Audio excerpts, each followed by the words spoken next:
So what happens when you fail a workout? Does it mean you're a failure with your training program? Or is it the thing you're looking for to help you improve? Hey everyone, it's Graeme Street and you're joining me here in my training studio. And today I'm answering writer questions, and I'm getting a lot. Usually in December and January I get a flood of writer questions from people like yourself all around the world. This one in particular caught my attention because I just failed my workout today, and I had this one lying around for the past couple weeks that I've been meaning to get to, and it fits in perfectly. Kevin writes in, Graeme, I just recently started your CYCLO90 training and getting my butt kicked right from day one. Trust me, I understand. My question is about what do I do when I can't complete all the workout tasks given per set, whether it's the intensity, the cadence, the power, or all of the above.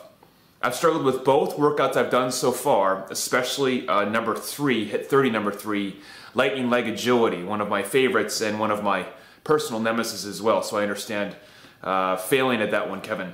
Am I doing something wrong? What are your suggestions? Okay.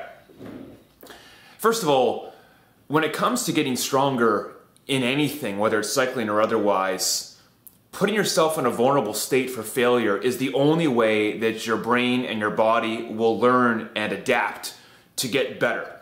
If you are constantly putting in work on your trainer or outside on the bike or outside on the trails or whatever your mode of operation is, and you're constantly below what your body can handle or potentially handle, you will never make forward progress, and I mean never. And trust me, the high majority of everyday cyclists that I run into for the past 30 years of being a cyclist myself is that most riders are afraid, number one, to fail. And I understand. No one likes to fail at anything. Well, I tried to do this and I couldn't do it.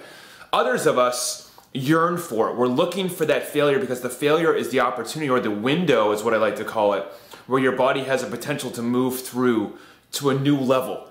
And a lot of us are scared that that failure means that we're a bad person, or I'm not doing my training well, or I'm lazy. That's not the case, at least not all the time. There's definitely times when laziness could be at play. This is not one of them.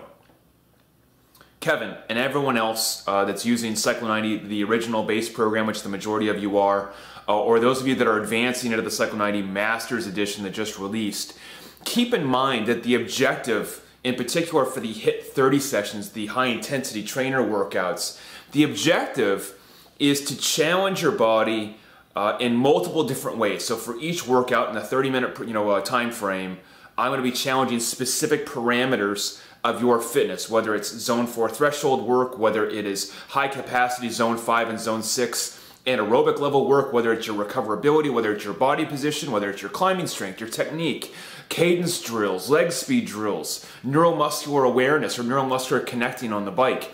All of these things create challenges, and some of them you'll do well, and others of them you will suck at, quite frankly. And it's the ones that you suck at that really offer the best opportunity for you to make progress. For instance, today I did HIIT 40 session number 6, Power Surge Master from the CYCLO90 Masters program. I've upgraded myself into the Masters program. I would not recommend that for most of you unless you've done CYCLO90 based the original. In any case, I wasn't able to perform all the sets to the capacity that I was asked to do within my own video. So I created the workouts and I couldn't complete the tasks.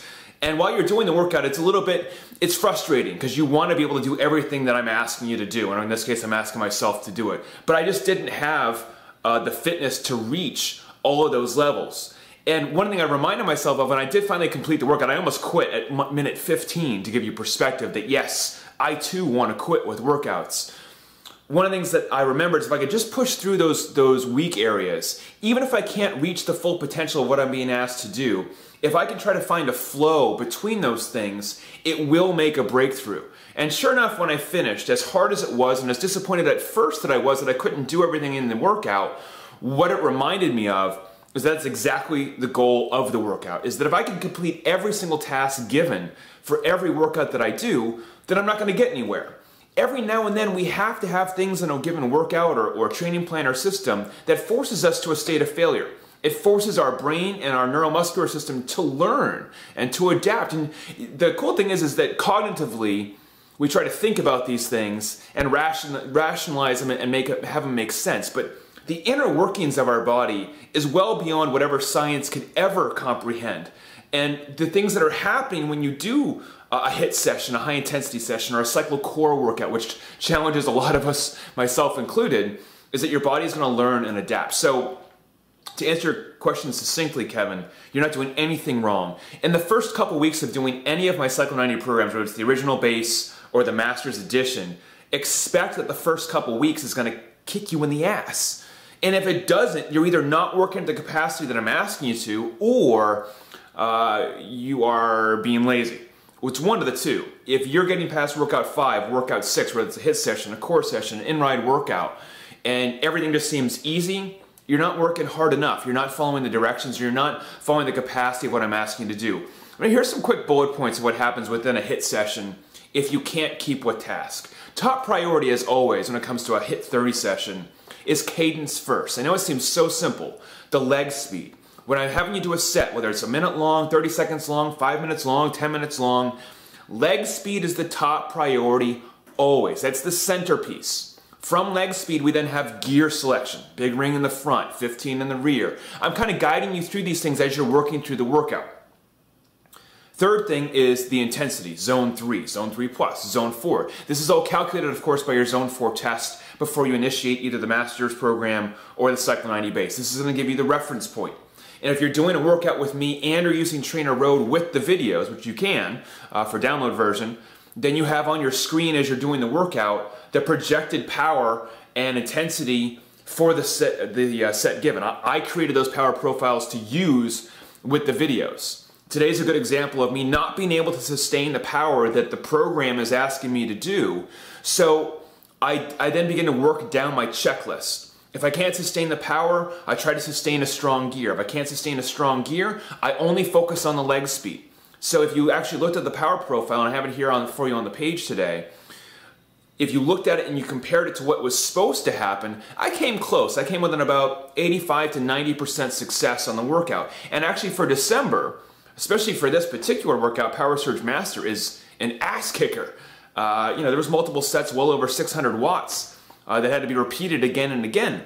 And of course that's relative to my fitness, but regardless, those are hard efforts with very little rest in return. And in early part stages of the program, I should not have that recoverability built in just yet. It's going to take me the next successive weeks and months using the program to see that increase. So 3 weeks from now, or even a week from now, if I do that same workout, I should see an easier attainment of the goal. Does that make sense? And after every single week, excuse me, I'm choking on my own phlegm here. After every successive week and month, you should have a higher and higher success rate. So from what was once a B- average for success in the workout, now becomes a B, and then a B+, A-. If you can reach an A-level potential, you're doing great. Even myself, who created the program, I don't expect A-level performance every time I do a workout. And more importantly, there comes a time within certain workouts where going for failure, reaching for failure, and not achieving what's on the power profile or on the screen sometimes has more value to you than the workout itself. So for instance, today, I tried to make a break early, I think at like minute 12, to go for my 20-second power record, which would be about 7:58, 7:60. I actually thought it was lower than that. So I thought that I had beaten it at 7:58. Turns out it was like 7:65. For 20 seconds. It's a lot of power for that amount of time. Maybe many of you can do double that, I don't know. But in any case, I wasn't able to achieve the goal, and as a result of shooting for that, the rest of the workout began to tank. So that's my own responsibility for that failure, but that was a decision that I made at that point that I felt like I could go for it, but it would have consequences later in the workout. These things, these subtle nuances are important to understand because it's the whole principle of gaining performance as an everyday cyclist. So Kevin, you've done nothing wrong. Kevin and everyone else, you should expect to fail, especially the first few weeks of any CYCLO90 program. If you're using the Masters program, expect to fail a lot. The Masters program is about 10% different than the CYCLO90 original, which again, most of you should be using. If you're new to my programs, do not move into the Masters just yet. We got a lot to go over in the original program before we make that maneuverability into Masters. Because Masters, what was once hard becomes refined hard. And it doesn't seem like very much of a tweak, but that little amount of a tweak could be the difference, significant difference in power and performance, but also a lot harder if you haven't used some of these basic principles to begin. To reiterate, cadence first, gear second, intensity last. For some of you, just to try to do like, he said he was struggling with lightning leg agility. That's my hit session number 3 from CYCLO90, the original program, which comes included with your kit. It's a short 30-minute workout like they all are. It's a high leg speed drill workout, so not a lot of power or tension going out, but huge amounts of neuromuscular capacity. And for a lot of cyclists, that's pretty tough to do. 120 RPM, 130 RPM, 150 RPM. These things are huge challenges for us, and although we would not ride like that outside in the real world for a group ride or a century, training this way succinctly inside forces your body to adapt and learn new skills and materials. So when you use it outside at now 90 RPM, 95 RPM, you're able to extract more from it. And that's coming from the failure. Do not be afraid to fail. Come to expect to fail. And don't think that you have to fail at everything. Don't try to turn every single workout that I've got in the programs, every core workout, every iron workout, every HIIT workout, I gotta go for failure. Graeme said that failure is the only way I can do it. I gotta fail at everything, so I'm gonna just destroy myself. Probably not the best idea either. You gotta pick your moments. And that comes from experience. That comes from listening to your heart, listening to your brain, and not listening to your ego. Take your ego, push it out of the way. Let your body do what it's designed to do, and when it opens up, you gotta go through. My friend, I hope these tips are helpful. As always, if you got questions, you can leave them below. I can't get back to everyone this time of year. I'm ultra busy. If you are new to my program and you're looking for a good off-season training system or just to get strong and fit really quick, go with the CYCLO90 Base original program. You cannot lose with that. 15% stronger in 90 days, guaranteed 6 hours of training per week. If you've already done CYCLO90 once at least, or at least halfway through, you can advance to the new Masters program. Really good program, but really designed for the veteran user of CYCLO90. Till we speak again, my friends, have a smile on your face, and have a good holiday if I don't talk to you between now and then, and we'll talk soon. Cheers.